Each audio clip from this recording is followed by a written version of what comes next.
ನಿಮ್ಮಮ್ಮ ಎಲ್ಲಿದ್ದಾಳೆ ಅಂತ ತಿಳ್ಕೊಳಕ್ಕೂ ಮುಂಚೆ ಅಷ್ಟಕ್ಕೂ ಅವಳು ಯಾಕೆ ಸರ್ಪ ದ್ವೀಪಕ್ಕೆ ಹೋಗ್ಬೇಕಾಗ್ ಬಂತು ಅಂತ ತಿಳ್ಕೋಬೇಕು ಅಲ್ಲವ?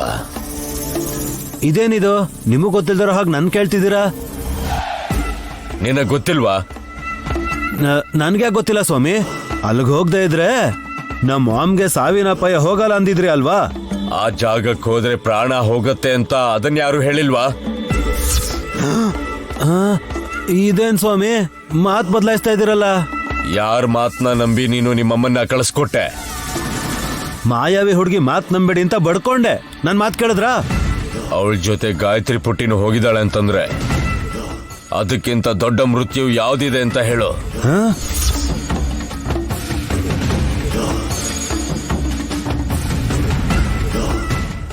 ಏನ್ ಹೇಳ್ತಿದ್ದೀರಾ ಸ್ವಾಮಿ? ನಿಮ್ಮಮ್ಮ ಸಾವನ್ನೇ ಪಕ್ಕದಲ್ಲಿ ಇಟ್ಕೊಂಡು ಹೋಗಿದ್ದಾಳೋ? ಅಯ್ಯೋ ಸ್ವಾಮಿ, ಆ ಮಾಯಾವಿ ಹುಡುಗಿ ಗಾಯತ್ರಿ ಪಾಪನ ಕರ್ಕೊಂಡು ಹೋದ್ರೇನೆ ನೀನು ಕ್ಷೇಮವಾಗಿ ವಾಪಸ್ ಬರ್ಬೋದು ಅಂತ ಹೇಳಿದಕ್ಕೇನೆ ನಮ್ಮ ಮಾಮ ಅವಳನ್ನ ನಂಬಿದ್ದು. ಅಂದ್ರೆ ಇದೆಲ್ಲ ಒಂದು ನಾಟಕನೇ ಆಗಿರ್ಬೇಕು. ಯಾರಾಡಿದ್ದು ನಾಟಕನ? ಅಮ್ಮನವ್ರ ಲೀಲೆ. ತಿಲೋತ್ತಮನ ಸರ್ಪದ್ವೀಪಕ್ಕೆ ಹೋಗೋ ಹಾಗೆ ಯಾಕೆ ಮಾಡಿದ್ರು? ಗಾಯತ್ರಿ ಪಾಪನು ಕೂಡ ಜೊತೆಲಿ ಕರ್ಕೊಂಡು ಹೋಗಿ ಅಂದಿದ್ದು ಯಾಕೆ? ವಿವರವಾಗಿ ತಿಳ್ಕೋಬೇಕು. ಎಲ್ಲ ಅಯೋಮಯವಾಗಿದೆ ಸ್ವಾಮಿ. ಎಲ್ಲ ಮುಗಿದ್ಮೇಲೆ ಈ ತರ ಮಾಡಬಾರ್ದಾಗಿತ್ತು, ಈ ತರ ಮಾಡ್ಬೇಕಿತ್ತು ಅಂತ ಎಲ್ಲರೂ ಸಲಹೆ ಕೊಡ್ತಾರೆ. ಇವಾಗ ನನಗೆ ಬೇಕಾಗಿರೋದು ನಮ್ಮ ಮಾಮು ಎಲ್ಲಿದ್ದಾರೆ ಅಂತ ಹೇಳಿ ಸ್ವಾಮಿ. ಹೋಗಿರೋಂತ ಗಾಯತ್ರಿ ಮತ್ತೆ ಉಲೂಚಿ ಇಬ್ರು ವಾಪಸ್ ಬಂದಿದ್ದಾರೆ ಅಂತ ಹೇಳ್ತಾ ಇದ್ಯಾ? ನಿಮ್ಮಮ್ಮ ಕೂಡ ವಾಪಸ್ ಬಂದೇ ಇರ್ತಾಳೆ. ಹಾಗಿದ್ರೆ ಮನೆಗೆ ಬರ್ಬೇಕಿತ್ತಲ್ಲ, ಯಾಕೆ ಬಂದೇ ಇಲ್ಲ? ಇವಾಗ ನಿಮ್ಮ ಮನೆಗೆ ಬರ್ಬೇಕಾಗಿರೋದು ನಿಮ್ಮಮ್ಮ ಅಲ್ಲ, ಗಂಟೆಯಮ್ಮ. ಗಂಟೆ ಅಮ್ಮನ? ಅವಳನ್ನ ಭೇಟಿಯಾಗು. ಅವಳ ದರ್ಶನ ಆದ್ರೆ ಮಿಕ್ಕಿದ ಕೆಲಸ ಸುಲಭ ಆಗುತ್ತೆ. ಎಲ್ಲಿರ್ತಾರ ಸ್ವಾಮಿ ಅವರು?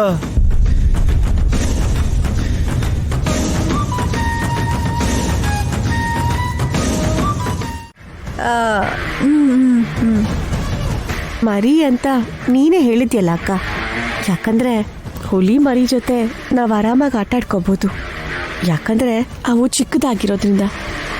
ಅದೇ ಹುಲಿ ದೊಡ್ಡದಾದ್ರೆ ನಾವು ಅದ್ರ ಹತ್ರನೂ ಹೋಗೋಕ್ಕಾಗಲ್ಲ. ಮಕ್ಕಳು ದೇವರ ಸಮಾನ ಅಲ್ವಾ? ಅದಕ್ಕೆ ಕ್ಷೇಮವಾಗಿ ಮನೆಗೆ ಬಂದಿದ್ದಾರೆ ಅಂತ ನೈನಿ ಹೇಳ್ತಿದ್ದಾಳೆ. ಅರ್ಥ ಆಯ್ತು. ಈಗ ಯಜಮಾನ್ರಿಬ್ರು ತಾಯಂದ್ರೂ ನಾವು ಹುಡುಕಿ ವಾಪಸ್ ಕರ್ಕೊಂಡ್ಬರೋ ಪರಿಸ್ಥಿತಿ ಬಂದಿದೆ. ಹೆತ್ತ ತಾಯಿ ಸಾಕ್ ತಾಯಿ.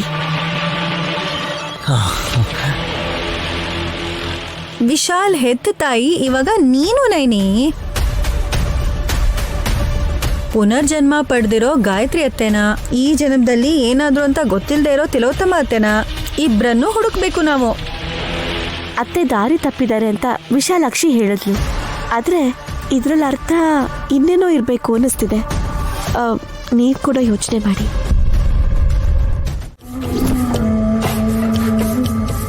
ಅಂದ್ರೆ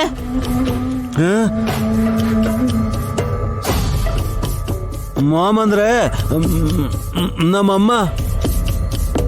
ಆತ್ಮನ ಹೊಡ್ಕೊಂಡ್ ಬಾ ಅಂದ್ರೆ ಬೇಕಾದ್ರೆ ಹೊಡ್ಕೊಂಡ್ ಬರ್ತೀನಿ. ಆದ್ರೆ ನಿಮ್ಮಮ್ಮನ್ ಕರ್ಕೊಂಡ್ ಬಾ ಅಂದ್ರೆ ನಾನ್ ಹಾಗೆಲ್ಲ ಸಮಯ ವ್ಯರ್ಥ ಮಾಡ್ಕೊಳ್ಳಲ್ಲ ಕಣೋ ಅಯೋಗ್ಯ. ಎಲ್ಲಾದ್ರೂ ಹೋಗಿ ತಪ್ಪಿಸ್ಕೊಂಡಿದ್ರೆ ಪೊಲೀಸ್ ಕಂಪ್ಲೇಂಟ್ ಕೊಡ್ತಾ ಇದ್ದೆ.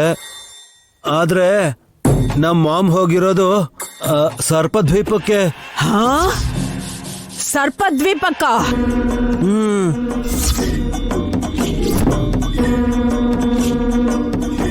ನೀವು ಕೂಡ ಶಾಕ್ ಆದ್ರ? ಅಲ್ಲಿಗೆ ಹೋದವರು ಯಾರು ವಾಪಸ್ ಬರಲ್ಲ ಕಣೋ ಮೂರ್ಖ. ಹೌದಾ? ಇದೇನಿದು? ಮತ್ತೆ ನಮ್ಮ ಮಾಮ್ ಜೊತೆಗೆ ಗಾಯತ್ರಿ ಪಾಪನು ಉಲುಚಿ ಪಾಪನು ಹೋಗೋದಕ್ಕೆ ಹೇಳಿದ್ರು. ಚಿಕ್ಕ ಮಕ್ಕಳು ಹೋಗಿದ್ವಾ? ಅಂದ್ರೆ ಒಂದ್ ಮಗು ದತ್ತಕ್ ತಗೊಂಡಿದ್ ಗಾಯತ್ರಿ, ಇನ್ನೊಂದ್ ಮಗು ಹಾವಿನ ಮರಿ. ಬೆಳಿಗ್ಗೆ ಹೊತ್ತು ಮಗುವಾಗೇ ಇರುತ್ತೆ. ಅರ್ಥ ಆಯ್ತು. ಇದ್ರಲ್ಲೇನೋ ಮಸಲತ್ತಿದೆ. ನಿಮ್ ಮನೇಲಿ ಆತ್ಮ ಇದ್ರೆ ಮಾತ್ರ ಇದು ಸಾಧ್ಯ ಆಗತ್ತೆ. ಆತ್ಮನ? ಹೌದು. ನಮ್ ದೊಡ್ಡಮ್ಮ ಗಾಯತ್ರಿ ಪುನರ್ಜನ್ಮ ಪಡೆದ್ಮೇಲೆ ಆತ್ಮ ಯಾಕಾಗಿರ್ತಾರೆ? ನನ್ನನ್ ಕರ್ಕೊಂಡು ಹೋಗು. ಆ ಆತ್ಮನ, ಆ ಗಾಯತ್ರಿ ದೇವಿನ ಬಂಧಿಸ್ತೀನಿ ನಾನು.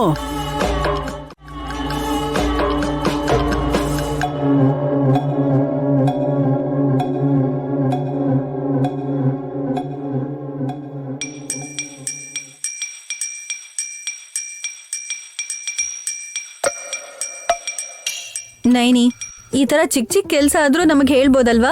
ಇದು ಒಂದ್ ಕೆಲ್ಸನ ಅಕ್ಕ? ಯಾರಾದ್ರೂ ಸಡನ್ ಆಗಿ ಮನೆಗ್ ಬಂದ್ರೆ ನೀನು ಗಾಯತ್ರಿ ಗ್ರೂಪ್ ಆಫ್ ಕಂಪನೀಸ್ಗೆ ಚೇರ್ಮನ್ ಅಂತ ಅನ್ಕೊಳಲ್ಲ. ಕೆಲ್ಸದವಳು ಅನ್ಕೋತಾರಾ? ನೀನ್ ಅನ್ಕೋತೀಯ ಹಾಗೆ ಬಿಡೆ. ನೈನಿ ಮುಖ ಕಳೆ ಎಷ್ಟ್ ಚೆನ್ನಾಗಿದೆ ಅಂತ ನೋಡು. ನಾನೇ ಹೇಗಿದ್ದೀನಿ ಚಿಕ್ಕಿ? ಆತ್ಗೆ ಚೆನ್ನಾಗಿದಾರ, ನೀನು ಚಾಕು ತರ ಇದೆಯಾ. ಏ ಸೊಟ್ಟವಾಗಿರೋ ಚಾಕು ತರನ, ಇಲ್ಲ ಅಂದ್ರೆ ನೀವ್ ಸುಮ್ನೆ ಇರ್ರಿ. ಗಂಡ ಹೆಂಡತಿ ಏನ್ ಬೇಕಾದ್ರೂ ಮಾಡ್ಕೊಳ್ಳಿ, ಮದ್ಯಕ್ ಹೋದ್ರೆ ನಾವೇ ಕೆಟ್ಟವ್ರಾಗೋದಲ್ಲಿ. ಅದು ನಿಜಾನೇ. ನನ್ನ ತಂಗಿ ಮನಸ್ಥಿತಿ ಎಂಥದ್ದು ಅಂತ ಎಲ್ರಿಗೂ ಗೊತ್ತಿದೆ. ಅವಳು ಹಾಗೆ ಮಾತಾಡೋದು. ನಮ್ಮ ಮನೆ ನಾವು ಕ್ಲೀನ್ ಮಾಡ್ಕೊಳ್ತಾ ಇದ್ರೆ ಹೇಗೆ? ಸರ್ಪ ದ್ವೀಪದಿಂದ ತಿಲೋತ್ತಮತ್ತೆ ವಾಪಸ್ ಬರ್ತಾರೆ ಅಂತ ವಿಶಾಲಾಕ್ಷಿ ಹೇಳ್ಬಿಟ್ಟು ಹೋದ್ಲಲ್ವಾ? ಬರ್ತಾರೆ ಅಂತಂತ್ಯಾ? ಬರ್ತಾರೆ.